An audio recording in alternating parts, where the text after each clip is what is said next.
Buenas tardes. Yo no tengo tos ahora, pero la voz está rota también. Y me uno a los agradecimientos y sumo el agradecimiento por su presencia aquí y a las personas que vean este encuentro a través de internet, porque se está grabando y se emitirá. Y sobre todo quiero hacer un agradecimiento muy especial a los participantes de esta mesa, porque efectivamente sabemos que llevan unos días con una agenda muy apretada. Algunas de las preguntas que les plantearemos aquí ya habrán surgido en los anteriores encuentros, así que les pido paciencia, porque seguro que hay cosas que ya han explicado más de una vez.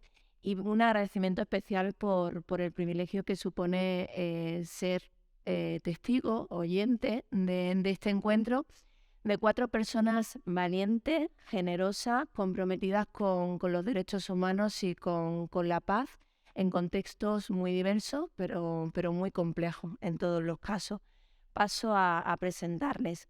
A mi derecha se encuentra Natalia Sansukevich. Ella es miembro de la Junta del Centro de Derechos Humanos de Viasna, una de las principales organizaciones de derechos humanos de Bielorrusia, y también Premio Nobel de la Paz 2022. Su director, Alex Bialchik, fue encarcelado en 2021 por las autoridades del régimen de Lukashenko. Esta organización se dedica a apoyar a las víctimas para obtener reparación, a las familias de los presos políticos y presas políticas y, en general, a poner fin a la represión política en su país. Actualmente Natalia está sometida a un proceso penal por su activismo y por ello vive en el exilio. Y como dato compartiré que en la frontera ucraniana con Polonia me encontré con muchísimas activistas bielorrusas que se habían tenido que exiliar después de las protestas que hubo en Bielorrusia en 2020. Muchas se habían refugiado en Polonia y en Ucrania y habían tenido que salir huyendo de Ucrania cuando comenzó la guerra y estaban ahí apoyando a los refugiados y refugiadas. A su lado se encuentra Alexander Chekasov. Es parte de la Junta del Centro de Protección de Derechos Humanos Memorial, una organización rusa bien conocida de derechos humanos creada en 1987 en la antigua Unión Soviética. También ha recibido el Premio Nobel de la Paz 2022 y entre sus fundadores estaban Andrei Sakharov y la defensora de derechos humanos Svetlana Ganushinka. Esta organización defiende, como saben, que confrontar los crímenes pasados es esencial para prevenir que se repitan. Y a su lado se encuentra Alexandra Romansova, ella es directora del Centro para las Libertades Civiles, organización fundada en Kiev en 2007 con el fin de promover los derechos humanos y la democracia en ese país. Esta organización, que también ha sido premiada con el Nobel de la Paz, ha desempeñado un rol pionero en la investigación de los crímenes de guerra rusos contra la población civil ucraniana. Ella es quien coordina estos trabajos y es muy importante tener presente que también lidera la iniciativa global Tribunal para Putin. Y a su lado se encuentra Felip Daza. Él es miembro de la organización Novact, que en colaboración con el Instituto Catalán Internacional para la Paz ha coordinado un informe muy recomendable titulado La resistencia civil o violenta ucraniana ante la guerra, un trabajo que recoge más de 235 acciones de resistencia civil no violenta, además de recomendaciones dirigidas a gobiernos y a la sociedad civil ucraniana e internacional para la construcción de la paz. Muchísimas gracias a los 4 por acompañarnos. Y bueno, la primera pregunta es obligada, es ¿cómo ha transformado la concesión del Premio Nobel a sus organizaciones la difusión de sus causas? El hecho de que se la hayan concedido conjuntamente, que además ha creado una alianza, y cómo están aprovechando, como estamos viendo también en este tipo de tour, esa visibilidad para defender el trabajo que tienen. Si les parece, empezamos por Natalia. Sí, muchas gracias por venir y muchas gracias por invitarnos y por la bienvenida. Ayer en Barcelona, hoy en Madrid, hemos estado en muchos sitios y siempre somos bien recibidos. Vemos a personas aquí que son muy activos, muy apasionados, muy interesados y notamos mucho la solidaridad y lo agradecemos. Me gustaría destacar que estoy presentando aquí los derechos humanos en Viesna, como ya he mencionado. De hecho, Viesna en Bielorrusia significa verde y se fundó en abril. Perdón, significa primavera. el fundador de nuestra organización recibió el premio Nobel junto con estas dos organizaciones de Rusia y Ucrania.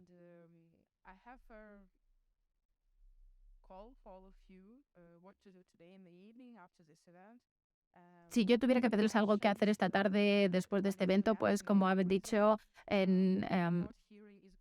tenemos a nuestro líder ahora en prisión. Está acusado de tráfico de dinero y otros cargos, pero de hecho estaba ayudando a personas y estaba defendiendo y promoviendo los derechos humanos en Bielorrusia. Así que me gustaría pedirles que le escriban una carta o una postal de solidaridad.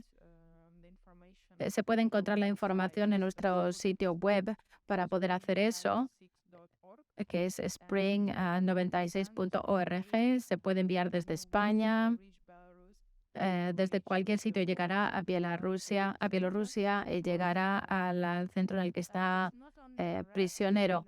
No es que esté bajo arresto, debemos entender que este año no solamente que esté bajo arresto, sino que las condiciones son horribles. Está en el centro de Minsk, la humedad es increíblemente alta, no hay luz del sol.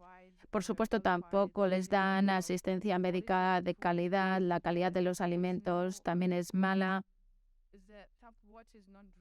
El agua de los grifos no es potable, no se puede beber. Los prisioneros solamente pueden ducharse una vez a la semana. No pueden trabajar, no pueden ver a sus familias, etcétera.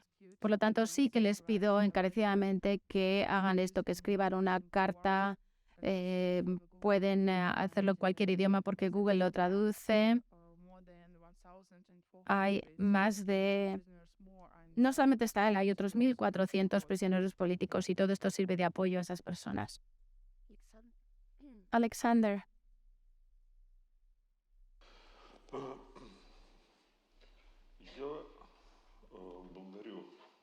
Agradezco enormemente la bienvenida que nos dan en Madrid.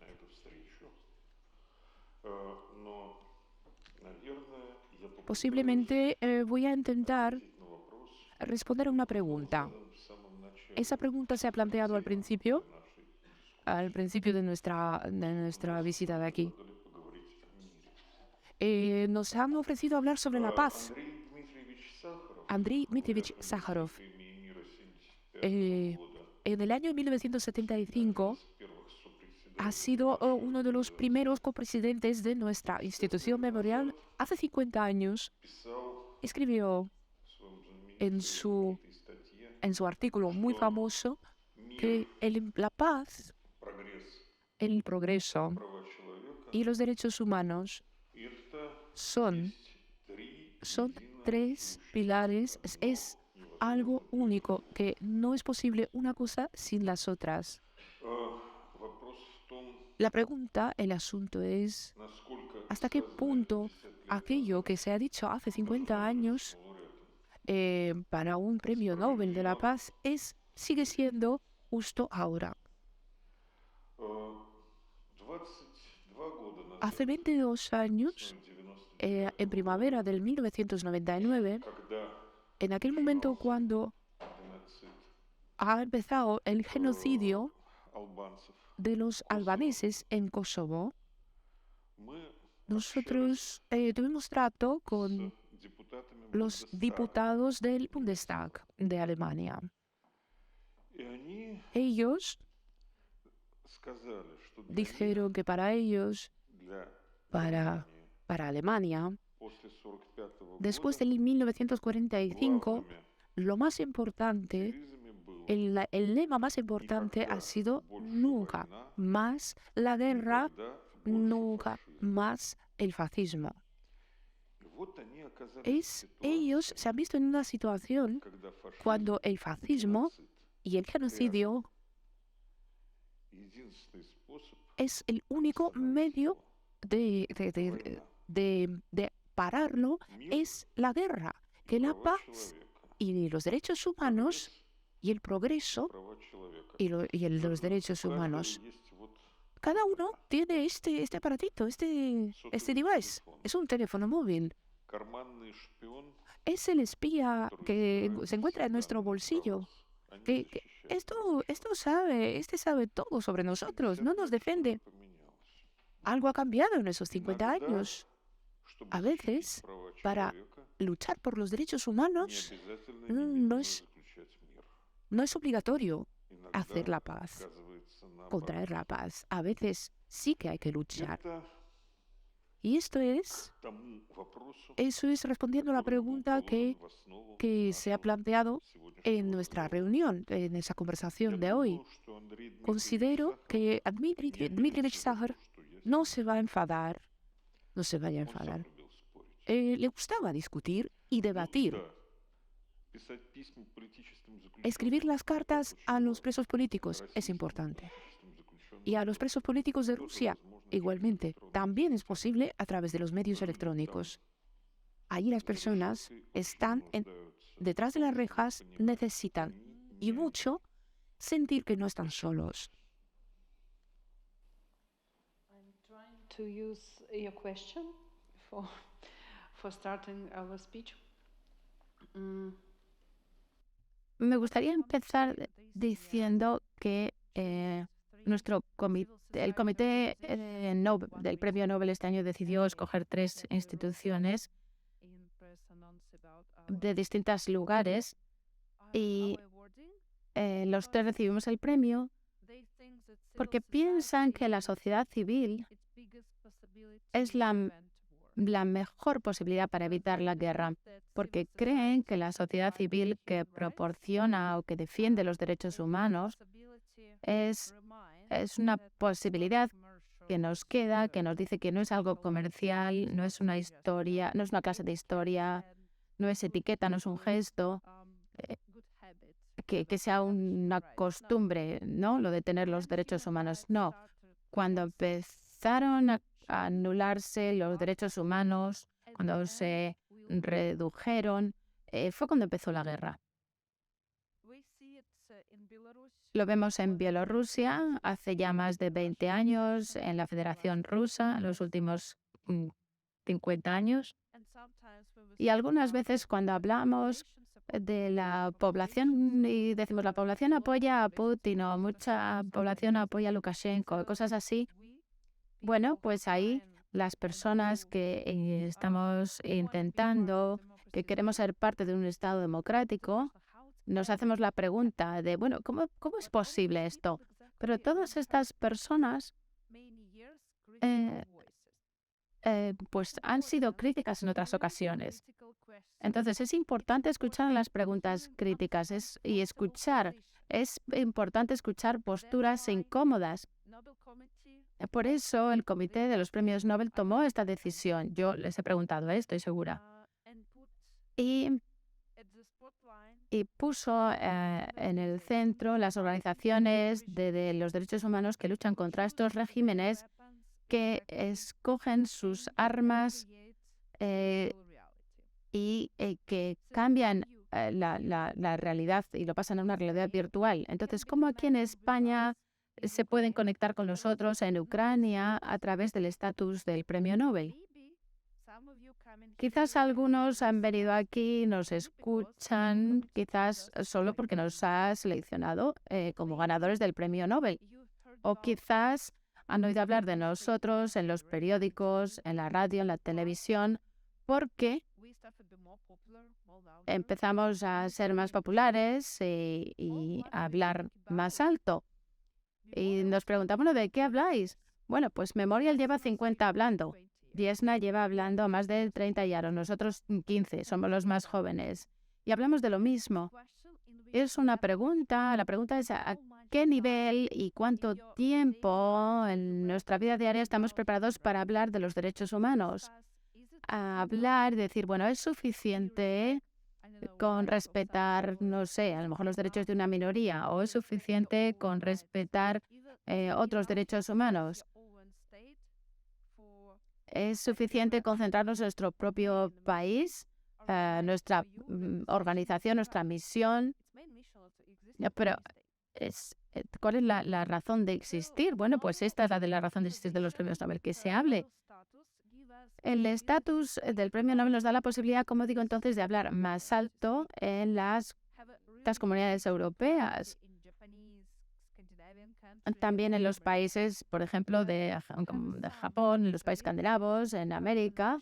Y ahí también tenemos una posibilidad para conectar con Asia, con los países asiáticos, latinoamericanos, americanos, etcétera, que realmente, pues bueno, que en principio pues no se preocupan del conflicto este que está ocurriendo en Europa.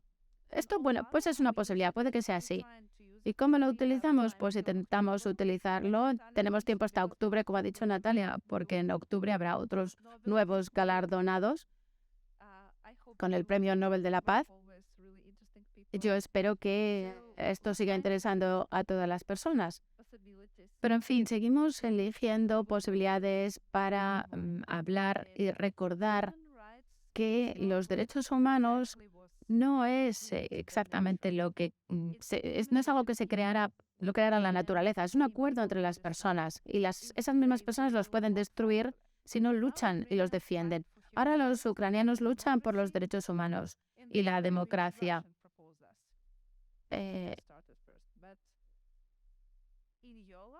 Pero en nuestra vida, aquí en la sociedad, uno puede elegir día a día hacer algo para que los derechos humanos sean más visibles, más útiles y más estables. Gracias. En el caso de Natalia, ha vivido toda la represión que se agudizó a partir del año 2019 en Bielorrusia. En el caso de Alexander, pues como bien ha explicado, desde la Unión Soviética no se han juzgado los crímenes cometidos ni se han investigado. Y en el caso de Alexander, está viviendo ahora mismo una guerra atroz. ¿Cuál es su análisis, siendo habitantes de esta región, de la invasión y la guerra de Ucrania?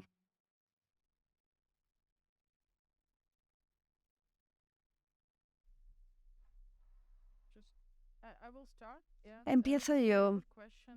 Es una buena pregunta. Quiero de verdad compartir que desde el principio de la guerra eso ha generado muchas protestas, las mayores protestas desde hace 10 años en el país, con más de 1.000 informes de detenciones, de arrestos, de multas.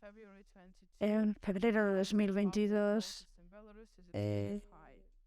ya vemos el precio tan alto que se paga por protestar, por las protestas en la vía pública. Te pueden arrestar, te pueden incluso acusar de delitos penales. Se sigue reprimiendo a la gente. Cada vez la represión es más violenta y más cruenta, con armas durante las detenciones siendo utilizadas, incluso en violencia. Y la gente intenta encontrar nuevas actividades. Por ejemplo, ahora en Bielorrusia se recabe información sobre el ejército ruso, las fuerzas rusas, para sacar fotos y pasarlas a periodistas independientes. Y en muchos casos las autoridades ucranianas, el ejército ucraniano puede utilizar esta información, pero evidentemente las autoridades bielorrusas no quieren que se desarrollen estas actividades y también se te arresta si haces algo así y se te puede generar un proceso penal, evidentemente, si eres culpable de ello. El 24 de febrero, muchos de mis colegas, activistas, defensores de derechos humanos, voluntarios, estaban en Ucrania porque temporalmente vivían allí en lugar de vivir en su patria, Bielorrusia, y muchos de ellos siguen allí en Ucrania ayudando a la gente, ofreciéndose voluntarios, por ejemplo, con el Centro de Libertades Civiles, trabajando con ellos. Y por tanto, veo el impacto, los resultados desde el principio de todo lo que ha ocurrido. Gracias.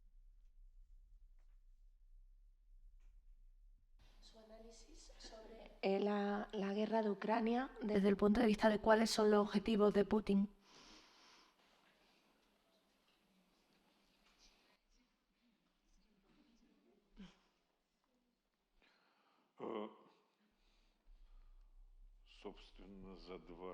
En los 20 años y poco, nada ha cambiado.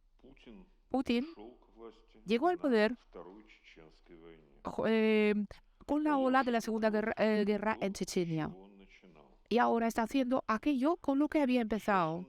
Ahora espero que con eso vaya a terminar. No lo sé. En la guerra, aquella que llaman una operación antiterrorista o una operación especial, tal, es un medio para obtener más poder. El poder es para recibir más poder y desenlazar unas nuevas guerras. No hay nada nuevo. Parece que no sabe hacer otra cosa. No está inventado ahora. No me acuerdo. Maquiavelli o alguien de los griegos antiguos escribían: si quieres aplastar a tus rivales políticos, invéntate un enemigo. Es justamente como Putin ha reformateado el Estado ruso a partir de 1989. Y no hay otra cosa. No hay alma. No existe un alma especial ruso. Existe únicamente mentira y crímenes.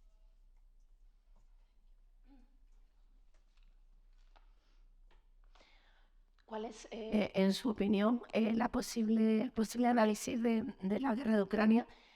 Alexandra, usted siempre hace hincapié en que esta guerra no ha comenzado. Sube.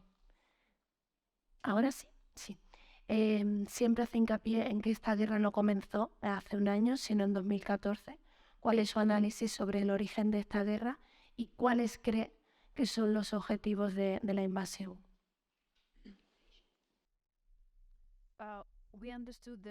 Bueno, entendemos que la guerra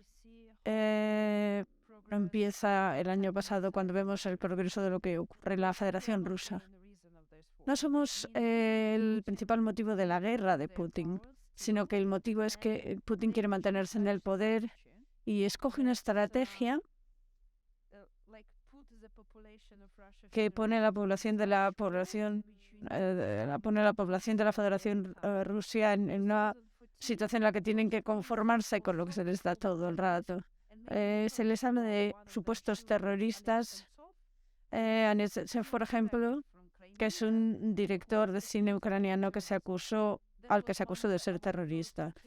Ese es uno de los primeros casos de prisioneros políticos. Si seguimos teniendo casos similares de personalidades de Crimea, casi 200 que están encarcelados en Rusia, son prisioneros políticos en Rusia, como digo. Y hemos hecho una campaña al respecto y tratamos de analizar por qué exactamente necesitan arrestar a esta gente de manera un poco aleatoria y hacer ver que son un grupo terrorista y llevarlos ante los tribunales de la Federación Rusa. Pues porque con eso crean un relato. Tienen que mostrar rostros concretos de terroristas para decir: os estamos protegiendo de estos en Crimea o en Donbass. Luego los tátaros de Crimea son los siguientes. Son uno de los grupos étnicos que hay en Ucrania. Son nativos de Crimea. Su territorio está siempre en Crimea. Durante el tiempo de la Unión Soviética, Stalin los deportaba. Y es un grupo étnico muy bien organizado porque, después de los 40 años de dominación soviética, vuelven a Crimea. Así que están muy bien organizados. Y ellos no apoyan la ocupación de Crimea. Y empezó, por tanto, una nueva oleada de acusaciones, de decir que ellos eran terroristas también. ¿Por qué? Porque es un nuevo relato que mostrarán en la televisión rusa. Ese es el principal motivo. Toda esta guerra, todo lo que está ocurriendo, todo lo utiliza Putin para por un motivo, porque tiene 140 millones de población a los que tiene que alimentar con ciertas historias para que lleguen a la conclusión de que efectivamente tenemos que estar con Putin porque si no todo se va a destruir, porque hay enemigos por todas partes, porque estamos rodeados de enemigos por todas partes. Ahí fuera solamente hay cosas horribles. Europa incluso es horrible y terrible y temible. Así que ya sabíamos que habría una guerra. No sabíamos cuán profunda iba a ser la invasión en Ucrania o en Kazajstán, porque evidentemente tanto en un lugar como en otro muchos hablan ruso. Y Putin dice que todos los que hablan ruso son rusos, ¿no? Y pertenecen a la órbita rusa. Y por eso los quieren proteger, supuestamente. Así que veíamos lo que se venía. Ahora bien, a nivel de cambio sistémico, no podemos cambiar el sistema dentro de la Federación Rusa, solamente podemos apoyar a la gente que quiera hacer eso. Pero no puede ser nuestra decisión cambiar algo en la Federación Rusa, por ejemplo. Solamente nos podemos responsabilizar de nuestro territorio y de tratar de encontrar cómo podemos apoyar a la sociedad rusa que quiera traer cambios. Para mí, el pensamiento más peligroso es, ¿pero quién viene después de Putin? Bueno, cualquiera puede responsabilizarse de su vida y de lo que ocurre en sus estados. Cualquiera es mejor que Putin, si se me pregunta a mí. Porque precisamente Putin lo que no quiere es dar la oportunidad a los rusos de gestionar sus propias vidas y tomar sus propias decisiones, que es por lo que crea estos cuentos, estos relatos de que no pueden hacer eso porque ahí fuera hay demasiados enemigos o porque no saben, no tienen suficientes habilidades, cosa que es totalmente falsa, pero esta creencia se está extendiendo por la sociedad rusa y para mí ese es el gran problema.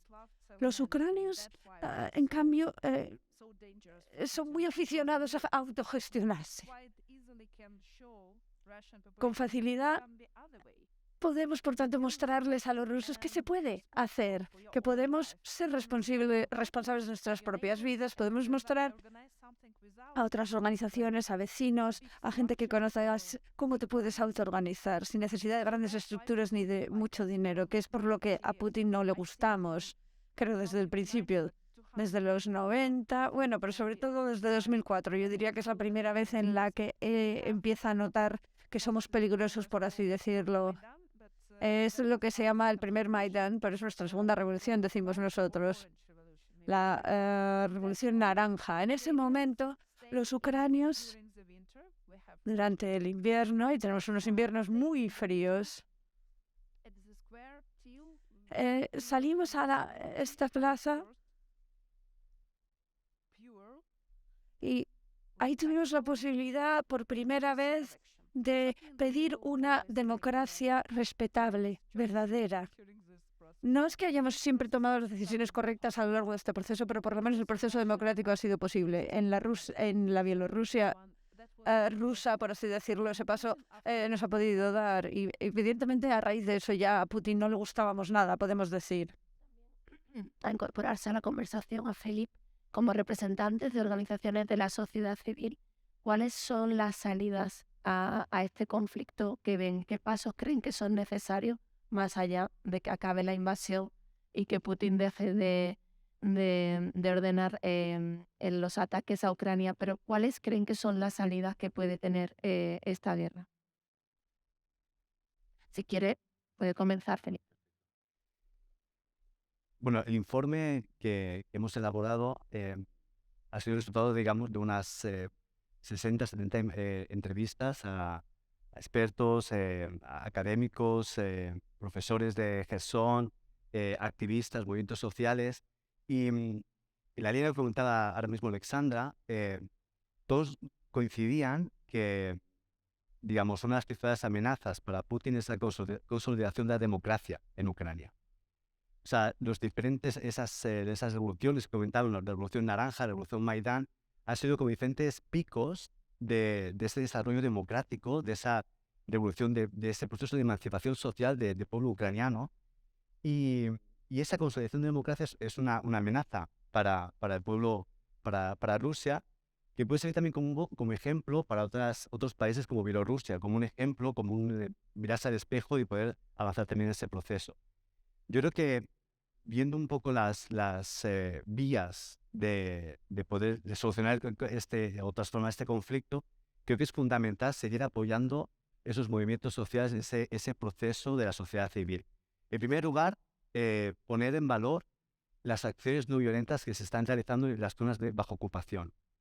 Ahora mismo tenemos que son liberadas, pero Zaporilla, Crimea, Donetsk y Luhansk siguen habiendo acciones violentas. Por ejemplo, la campaña del lazo amarillo, que son acciones de desobediencia civil, acciones clandestinas para colgar lazos y para hacer grafitis y para decir que esas ciudades todavía son ciudades ucranianas. Poner en valor esa acción no violenta es súper importante.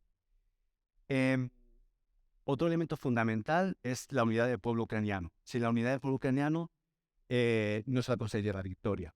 Para ello es muy importante también centrarnos en el proceso de cohesión social. Ahora mismo, un año y casi ya de conflicto, la situación económica está empeorando.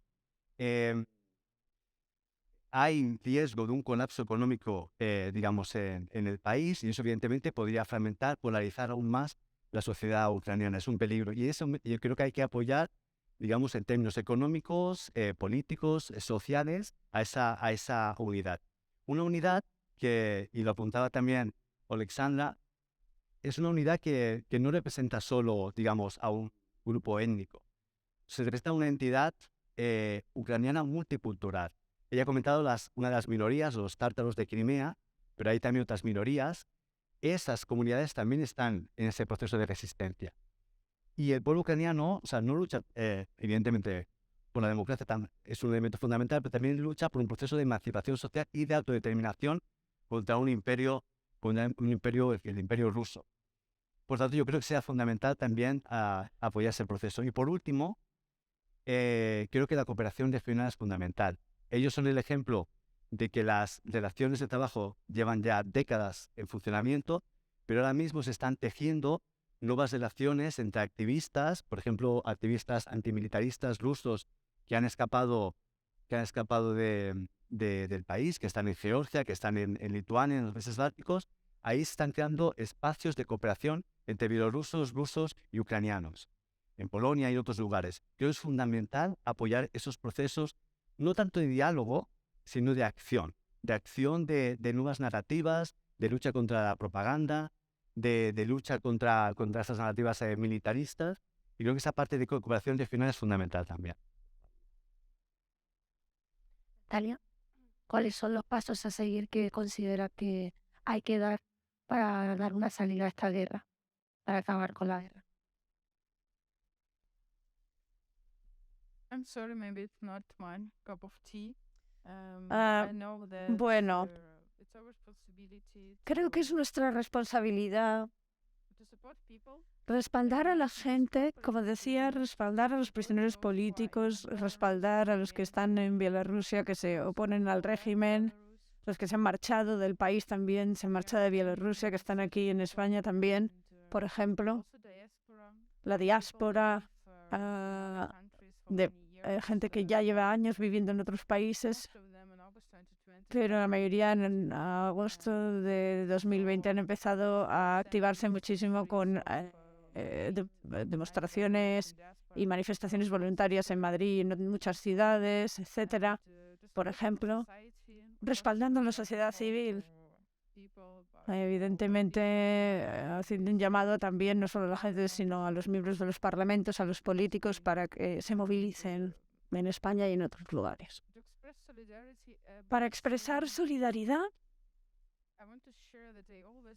Y, claro, siempre se pide a la gente en los países democráticos que tengan cuidado con sus propios derechos, porque no puedes fiarte de que la democracia va a estar ahí siempre. Siempre hay que estar cuidándola y verificando que sigue bien, que los políticos entiendan lo que hacen y dónde van. Por ejemplo, en Bielorrusia, al final hay leyes bastante locas que las ha aprobado el Parlamento. Así que, por favor, siempre hay que verificar y controlar un poco lo que pasa, porque el mundo, mi país, necesita ejemplos de una democracia que funcione de verdad, de cómo puede ser la democracia. Y es la responsabilidad de las democracias occidentales, por así decirlo, mostrar eso. Es un buen conocedor y ha documentado e investiga los crímenes en Chechenia, investiga también los crímenes de Rusia en su intervención en Siria. ¿Cuáles son las claves sobre cómo funciona el Kremlin en este tipo de conflictos que cree que tendríamos que tener presente para que en algún momento la guerra de Ucrania acabe?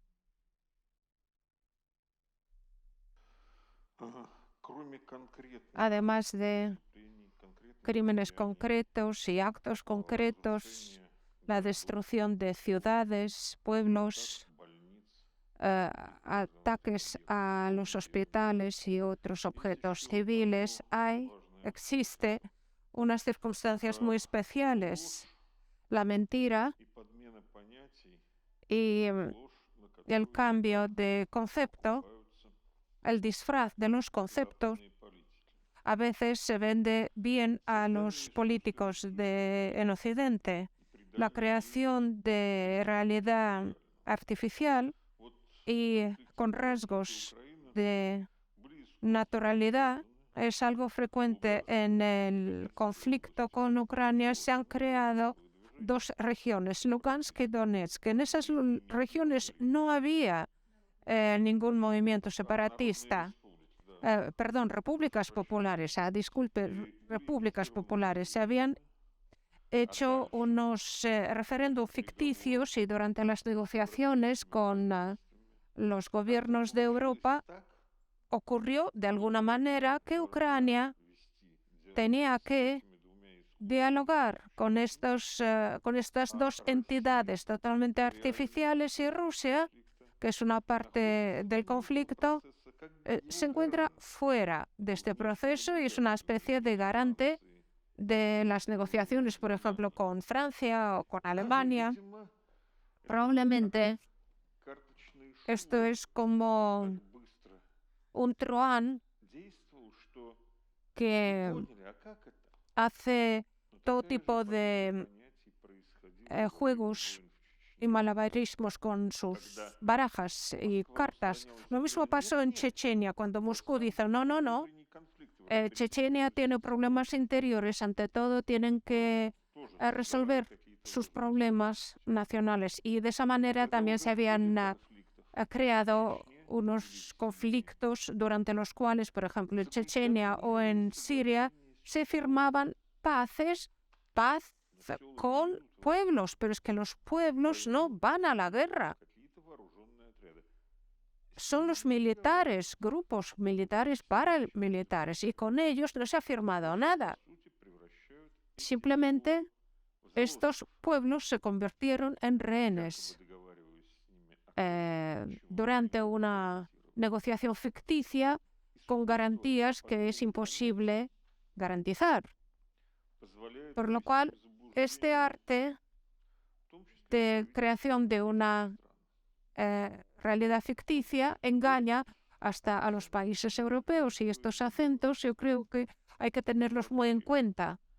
Estos matices hay que tenerlos en cuenta porque en algún momento aquí en Madrid había una guerra y se escribieron libros sobre esta guerra. En la novela de Hemingway, La quinta columna, hay un personaje, es el espía Felipe, contraespía. Él no se creía nada de lo que estaba escuchando y casi nada creía de lo que estaba viendo. Creo que esto es un método bastante justo para tratar la información que uno puede obtener o que ustedes puedan obtener. Alexandra, sí, si quiere apuntar cuáles son para usted los pasos necesarios, al margen de lo obvio que es que se retirase la invasión.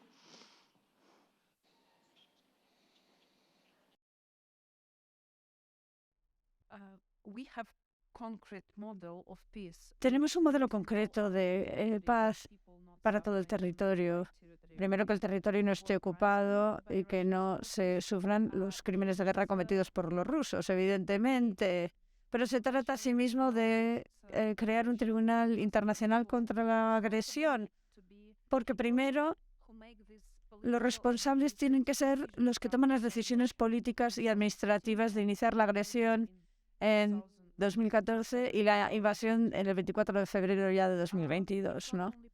No es solo Putin, son gobernantes, parlamentarios, ministros, responsables del ejército. Y el Estatuto de Roma precisamente habla de esto y de que ellos también son responsables. Los crímenes de guerra requieren evidencia y argumentos sobre cómo todos los niveles están interrelacionados en el escalafón de toma de decisiones, ¿no? Si un soldado mata a alguien en Ucrania, en lucha, o en Kiev o donde sea, hay que ver cómo eso se escala, cómo hay que seguir ese hilo, ¿no? Es mucho más complicado. Así que consideramos que tiene que haber un tribunal histórico también. Antes de eso hemos tenido Nuremberg y el Tribunal de Tokio después del final de la Segunda Guerra Mundial, ¿no? Ambos.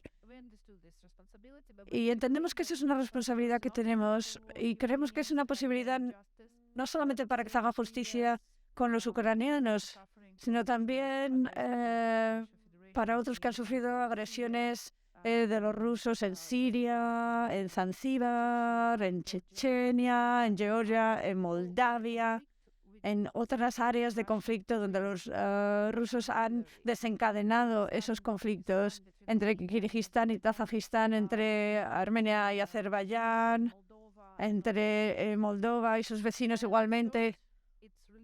Y en tercer lugar, también es muy importante que todo esto ocurra porque, claro, no tenemos a nivel internacional un sistema de seguridad. Las entidades internacionales, los decisores, tienen que responder a lo que está ocurriendo, ¿no? El Consejo de Seguridad de Naciones Unidas, la OCDE, que está totalmente bloqueada, ¿no?, por la manera en la que se toman las decisiones, de modo que Rusia puede bloquearlo todo. Han vivido sin un presupuesto porque la OCDE no ha podido tomar decisiones sobre el presupuesto bloqueadas por Rusia. Así pues, ahora mismo no hay mecanismos internacionales de seguridad, podríamos decir. Y luego, por fin, la gente que trabaja y toma decisiones respecto a la guerra, ¿no? Tiene que pensar que si queremos seguridad y paz para nuestros hijos y nuestros nietos, al final tenemos que considerar que tenemos que reconstruir ese sistema internacional de seguridad. No se trata de echar a los rusos de determinados lugares, sino de encontrar una solución para saber cómo reaccionar cada vez que un país con recursos, con dinero, con petróleo, con gas, por lo general, o con armas nucleares, decida agredir a otro país.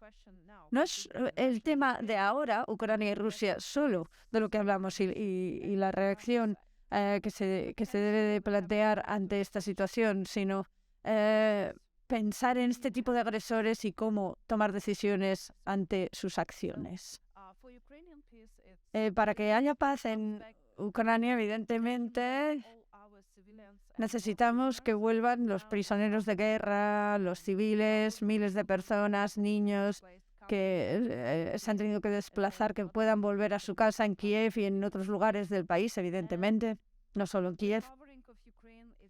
Y la recuperación es muy importante porque Ucrania no quiere ser una víctima.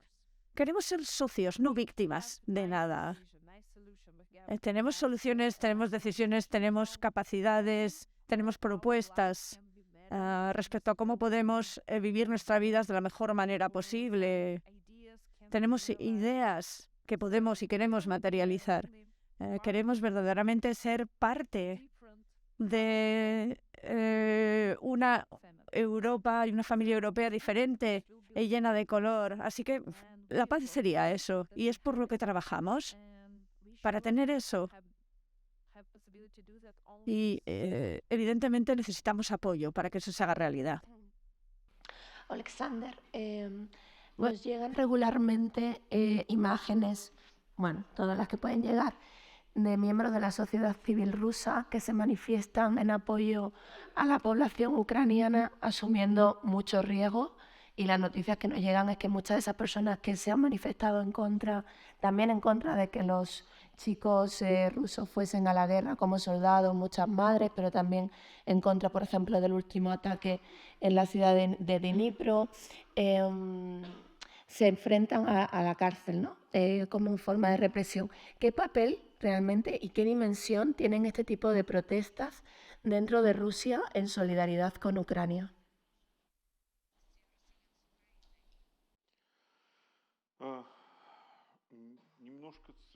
Algunas cifras. Para el final del año pasado hubo más de 300 casos penales por protesta antimilitarista, antibélica. ¿Es mucho o es poco? En la Unión Soviética, hace 50 años, en un año, hubo unas decenas de casos por temas políticos. Y en aquel momento el país estaba como el doble de grande. Además, para el final del año pasado hubo alrededor de 20.000 actas, protocolos de tipo administrativo por protesta antimilitar.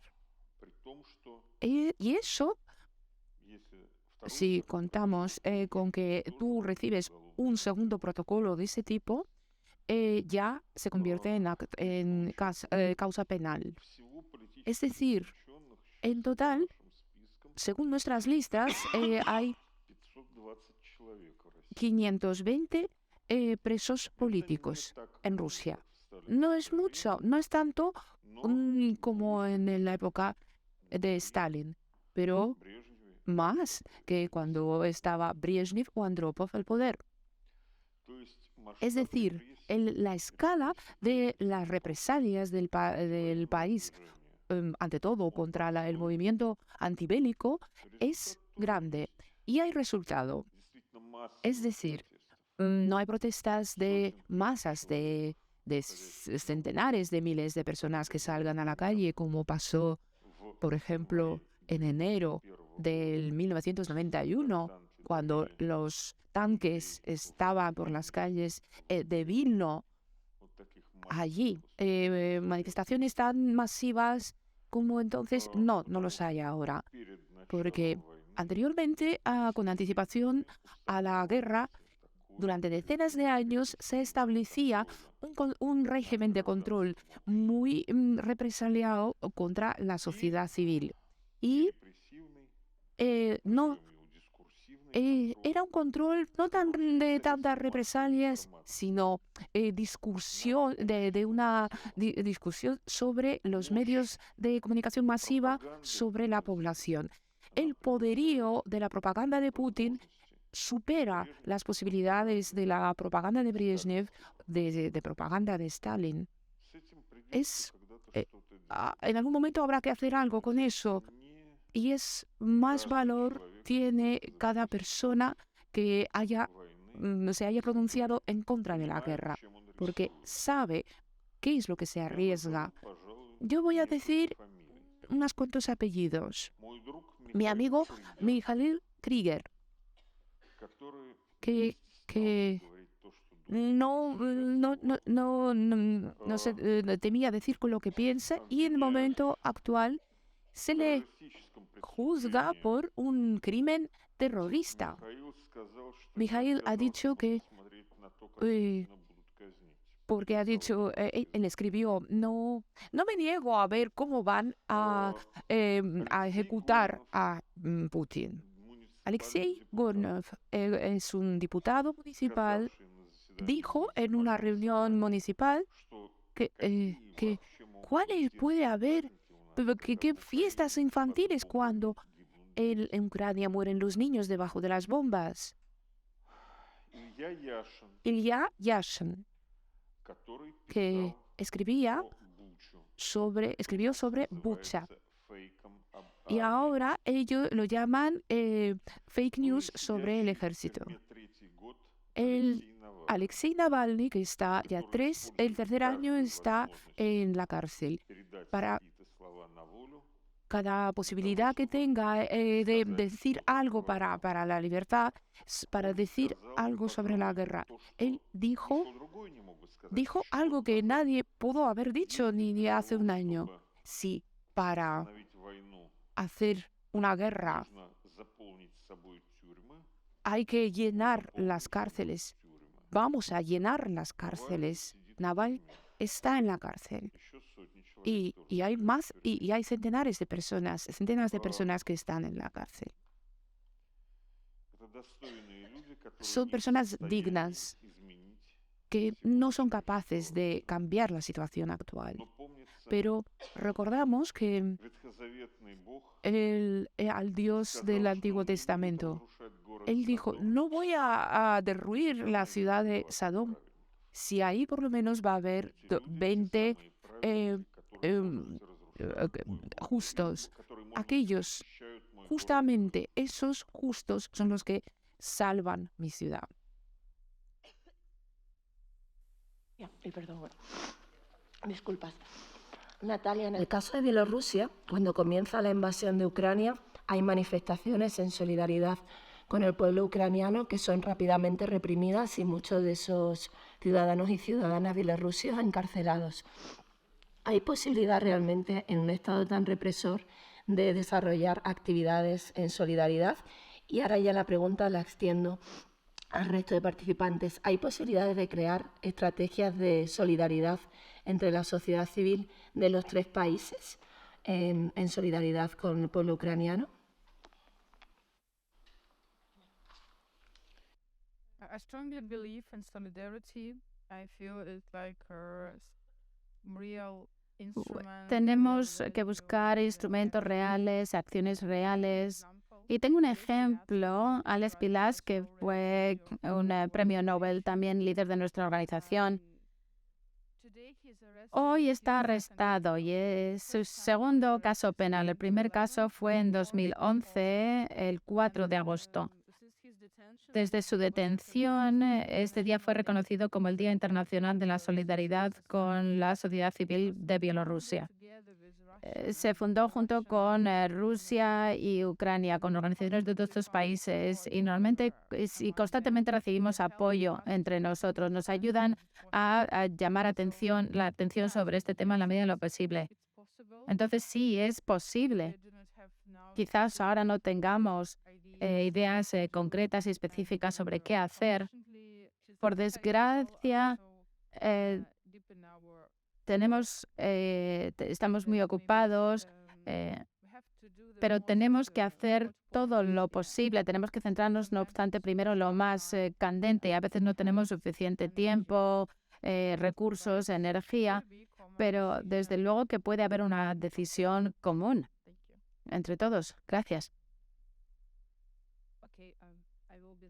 Bueno, pues yo continúo. Bueno, a veces estoy cansada de que hay mucha gente que no está en tu región, que intenta crear algo como un gueto, una especie de república pequeña. Yo realmente digo, bueno, en 30 años todos nosotros representamos diferentes sociedades civiles, diferentes poblaciones, diferentes situaciones históricas, países históricos diferentes. Y en primer lugar, yo creo que es muy importante que lo hagamos, que empecemos a pensar como nuestra región, una antigua parte de la antigua Unión Soviética. Yo creo que imaginamos que otro país te dice, pues tenéis amigos, que es, digamos, Portugal, así que hablad solamente con Portugal. Pues yo defiendo firmemente cualquier iniciativa civil, cualquier iniciativa contra la guerra, cualquier movimiento civil en nuestros países vecinos. Pero también tenemos otros vecinos, Polonia, Hungría, Eslovaquia, tenemos socios en otros sitios, tenemos conexiones con Kenia, es difícil, pero podemos tener conexiones con Kenia. Es que tenemos que imaginar que la solidaridad no es no tiene que ver con un país en concreto. Se trata de crear redes. Eso quiere decir que una persona de cada país del mundo, yo que sé, alguien de Zanzíbar, por ejemplo, yo que sé, de Ecuador, que se puede relacionar con gente de Dinamarca, de otros lugares. Ahora no se me ocurre, Camboya, por ejemplo. Y esto puede hacer lo que consiguen mucho más grande, quizás más de... se puede utilizar Internet siempre y siempre se pueden hacer cosas juntos. Tenemos oportunidades. La última revolución la hacemos desde Facebook, ¿de acuerdo? Ese fue el lugar principal donde la gente se reúne, encuentran a personas que piensan igual, donde debaten posibles soluciones, encuentran nuevas decisiones. Y esto, Facebook, nos da la posibilidad de estar en contacto con todos los que apoyan a la causa en todo el mundo. Y por eso ganamos contra el régimen de Yanukovych, por ejemplo. No solamente porque los ucranianos hablen con sus socios de países vecinos. Entonces, ¿la solidaridad funciona? Pues sí, por supuesto, claro que sí. ¿La solidaridad tiene que ser algo regional o nacional? Pues no. Tiene que ser las decisiones de los pueblos, de las personas, eso es todo. Uno tiene que ser un representante de su propio país, ni siquiera tiene que ser un representante de su familia. Tiene que ser representante de sí mismo. Eso es todo lo que hace falta para participar en cualquier acción solidaria. Tomar la decisión de que uno quiere gestionar sus conexiones con cualquier idea de cualquier parte del mundo. Entonces, sí, claro que podemos apoyarnos los unos a los otros, pero podemos hacerlo con otras personas. En primer lugar, somos responsables de luchar por la democracia ahora mismo en Ucrania. Y si sentimos que, bueno, pues que este no es nuestro problema, bueno, pues entonces todos estaríamos muertos. Bueno, esto no es cosa nuestra, pues esto es vuestro problema, pues vale. Entonces es mejor que nos apoyen ahora, porque es ahora cuando tenemos un problema. Realmente es, bueno, pues España nos puede ayudar, es un país muy bonito, nos gustaría tener la posibilidad de tener éxito. Les esperamos en nuestro país, queremos que sea un país pacífico, es pacífico, con una gran propuesta turística, etcétera. Pero parece que aquí no hay este problema, pero sí que hay este problema porque hay propaganda que llega hasta aquí, hay movimientos políticos de Rusia que pueden, todo esto hay que conocerlo para entender lo que puede ocurrir en nuestra sociedad y es vuestra responsabilidad pensar críticamente sobre qué es lo que puede dañar a la democracia. Pero Ucrania siempre estará abierta a nuestra colaboración. Aquí empezó con nuestra reunión con Felipe, porque él decidió venir y ver él mismo qué es lo que está ocurriendo allí, ¿no? Y nos gustó porque tiene muchos recursos y muchas habilidades y es un profesional. Pero exactamente una decisión, una persona, y aquí, bueno, pues uno puede simplemente puede encontrar toda la información de las personas, de los países que quizás en otra situación nunca habrían visitado, nunca habrían oído, nunca habrían hablado de nuestros países, pero es posible. Una de las historias que recogimos en Cherníhiv era una profesora de secundaria que nos decía que cuando la ciudad estaba sitiada y empezaban a caer las bombas, pues quedaban paralizadas por el miedo. Pero después de varias semanas, y justo el día de Taras Shevchenko, el poeta nacional, decidieron perder el miedo y empezar a actuar, y empezar a ayudar a su comunidad, y empezar a resistir.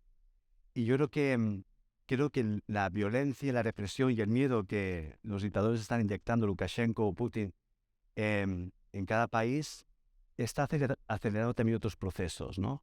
Procesos internacionalistas, ¿no? Como comentaba ahora Alexandra. De hecho, Alexandra comentaba también una historia que cuando empezaron a documentar los casos en 2014 no sabían cómo hacerlo y tuvieron que buscar otras organizaciones en Latinoamérica que ya llevaban años realizando un proceso de documentación de derechos humanos y crímenes de guerra, ¿no? Ahora estamos trabajando, por ejemplo, con las compañeras de Bielorrusia en un proyecto que es una escuela de transformación social. Y el equipo formativo somos formadores ucranianos, españoles, rusos. O sea, se están creando como espacios de trabajo y de cooperación. Y en el caso de Bielorrusia, de hecho, es muy interesante porque en 2020, después de la gran depresión que hubo en el país y la ola de casos de tortura también, evidentemente muchos intelectuales y activistas tuvieron que salir de su país, de sus casas, y muchos de ellos se quedaron en otros lugares, creando una estructura de disidencia internacional contra Lukashenko. Y es muy interesante el caso también de Bielorrusia ver cómo se está creando un movimiento dentro y fuera del país. Y Natalia nos comentaba que a pesar de toda la represión y la incapacidad, bueno, la falta de derecho a asamblea y protesta, como en las comunidades locales se estaban organizando asambleas pacíficas, más de 1000 acciones pacíficas se organizaron de forma creativa. Es decir, que a pesar de toda la represión y toda digamos, esa vulneración de derechos humanos, la sociedad civil encuentra espacios de forma creativa para autoorganizarse. En el caso de Rusia, los grandes movimientos como el movimiento Vesna o el grupo feminista antimilitarista se organizan de forma descentralizada a través de redes de comunicación, Telegram, pero también otras redes de comunicación, es decir, que encuentran sus espacios. Por tanto, es muy complicado controlar esas estructuras horizontales descentralizadas. Evidentemente, el cambio social es lento, pero es sostenible. Y yo creo que ahí está un poco la esperanza, ¿no? Contra ese miedo que quieren inyectarnos desde esos gobiernos autocráticos. Para pedirte que nos expliques cómo surge el informe, que introduzcas, ¿no? Que la definición de qué es la resistencia civil no violenta y cómo fue el proceso de documentarlo en Ucrania, porque además fue entre febrero, cuando comienza la invasión, hasta junio. Sí. Bueno, de hecho, esto hay otra historia muy bonita aquí, y es que justamente en principio de 2022 estaba dando clases en la Universidad Kiev Mohyl Academy, una universidad de la capital, y justamente daba una asignatura sobre paz y conflictos. Y habíamos hecho con los estudiantes, unos 70 estudiantes, la parte de análisis de conflictos y un poco la naturaleza de los conflictos, actores, lógicas. Y justo cuando empezábamos con la parte de construcción de paz, comenzaron los bombardeos, ¿no? Y de esos 70 estudiantes, pues aparecieron solo 20, evidentemente ya muchos estaban huyéndose a zonas rurales o saliendo del país, y decidimos, bueno, ¿y ahora qué hacemos, no? Y justamente con los estudiantes dijimos, oye, ¿por qué no hacemos un mapeo de las acciones no violentas que están comenzando a surgir? En ese momento salían en la televisión española pues las imágenes de personas deteniendo tanques en Kornopol y en Chernihiv. Esas acciones no violentas tan heroicas, queríamos entender cuál era el origen, cuál era, digamos, el sentido, ¿no? Y comenzamos a hacer ese mapeo con los estudiantes. Que de hecho los estudiantes, es un tema que con Alessandra hablamos muchísimo, los estudiantes es un elemento fundamental en toda la acción no violenta y esas revoluciones de Maidán en Ucrania, ¿no? Y ese fue un poquito el origen del proceso. Lo más importante de la acción no violenta es que cuando hablamos de la acción no violenta hablamos de acciones de desobediencia civil en contextos, digamos, más o menos democráticos, acciones de no cooperación. Pero nos faltan ejemplos de acción no violenta en casos de conflicto armado, como en el caso de Ucrania. Y por eso decidimos también lanzarnos con ICIP y con Novak a investigar el modelo, el ejemplo de la acción no violenta en Ucrania. Porque yo creo que existe un modelo en el cual la acción no violenta, el poder del pueblo, es capaz de proteger a la sociedad civil, de preservar los valores culturales, democráticos también de la sociedad, y también, digamos, enfrentar al invasor y obstaculizar, como comentaba antes, pues por ejemplo, el sistema de instauración de una ocupación militar en Gerson o Zaporilla. Y este ejemplo es el que estamos también compartiendo no solo en el este de Europa, sino también lo estamos compartiendo con otras zonas, y también, digamos, creando un diálogo con otros lugares donde también hay acción no violenta, como puede ser el Sáhara Occidental, en Palestina, o en otros lugares también de Latinoamérica, ¿no? Y así, de esa manera, un poco avanzar lo que es la ciencia de la no violencia. Iniciativas que surgieron desde el principio de la invasión, se mantuvieron muchos meses de hecho, algunas se mantienen, ¿no? Y han ido transformándose y adaptándose. ¿Nos puede contar algunos ejemplos que sean reseñables de ese informe? Digamos, el informe hace una fotografía de la acción no violenta desde febrero hasta junio. En ese momento, pues, por ejemplo, en las zonas de Gerson, se hacían acciones de protesta de forma diaria. La protesta es un ejemplo de acción no violenta. Pero había otras acciones como la interposición física para parar convoys militares y tanques en la zona del norte del país.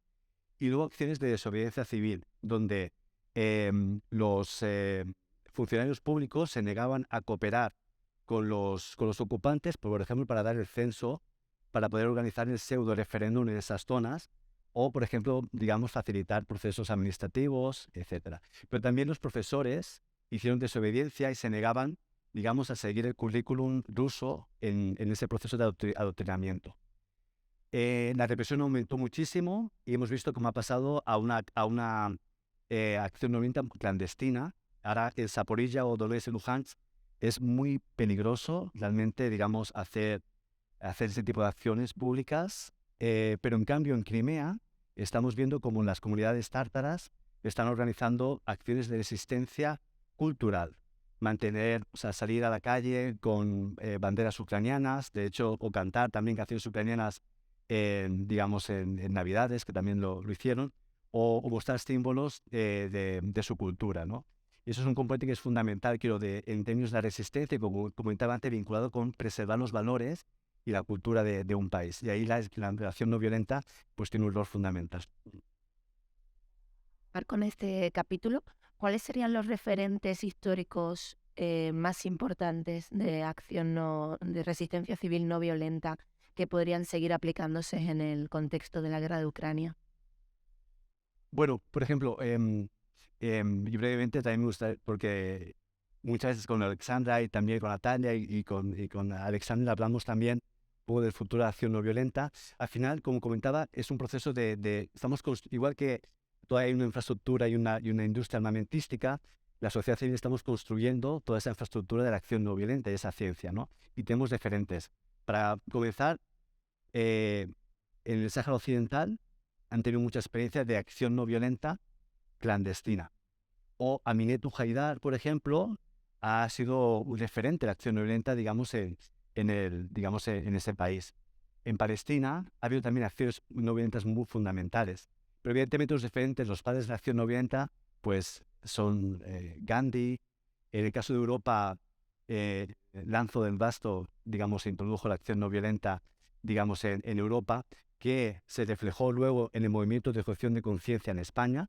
De hecho, ese movimiento se basaba en esos fundamentos de la acción no violenta y ahora, digamos, esa tradición se une con la tradición ucraniana y con la tradición, digamos, del este de Europa para seguir construyendo y entrelazando y seguir construyendo esos procesos, ¿no? También para cerrar un poco, ¿cuál sería su mensaje sobre Bielorrusia, que desgraciadamente es un país que no tiene tanta atención mediática, entre otras razones porque es imposible viajar y reportear desde allí? I really have nothing to add. I support strongly my friends and colleagues, and I personally keep optimistic and positive. I've shared my story. Soy optimista, he compartido mi historia y creo que personalmente está muy conectada con la posibilidad, con la realidad del futuro y de los cambios democráticos en Bielorrusia, así que espero poder volver a casa este año y que mis amigos, mis colegas salgan de la cárcel en Bielorrusia. Muchas gracias. Bueno, pues muchísimas gracias, Alexander, muchísimas gracias, Alexandra y Natalia, muchísimas gracias, Felipe, y enhorabuena por ese trabajo que han hecho. Muchísimas gracias a todos vosotros y vosotras. Disculpad la voz, y yo creo que si hay algo también que ha quedado claro es que se va a cumplir el primer aniversario de la invasión de Ucrania, que efectivamente, como se hablaba, una de las lecciones a aprender fue la capacidad de reacción inmediata de la sociedad civil ucraniana para organizarse y garantizar la supervivencia frente a la invasión rusa de las formas más diversas e imaginativas y eficaces, vinculando la modernidad y el acceso a la tecnología de la información con la práctica de la supervivencia. Y eso también tuvo otra respuesta admirable, que fue la reacción de solidaridad internacional, ¿no? No solamente en los países vecinos, sino en buena parte de los países europeo, pero ya estamos viendo que esa palabra tan terrible, ese concepto de la fatiga de la información, empieza a afectar también a la guerra en Ucrania. Probablemente esa atención mediática que hemos vivido durante el último año empiece a apagarse una vez que pase el aniversario, y entonces cuando la sociedad civil tendrá que practicar más todo esto que se ha hecho, esa diplomacia ciudadana que también se ha visto en este escenario, para que no caiga en el olvido. Y también, como decía Alexander, tener muy presente el papel que está jugando el Kremlin, no solamente en la guerra de Ucrania y en todos los países de los que ha hablado Alexander, sino hoy mismo se hacía público un vídeo que ha divulgado el grupo mercenario vinculado con el Kremlin de Wagner, en el que ya no solamente hacía ostentación de su presencia en Mali y en Burkina Faso, sino que apuntaba al siguiente país al que supuestamente aspira a trabar colaboración con su ejército, que es Costa de Marfil, ¿no? Es decir, que un territorio que tampoco tiene tanta atención mediática. Así que, bueno, pues tendremos que seguir creando y aprovechando estos espacios en los que poder reflexionar con tiempo y sosiego. Les agradecemos muchísimo su presencia y que divulguen el mensaje que aquí se ha puesto sobre la mesa. Muchas gracias.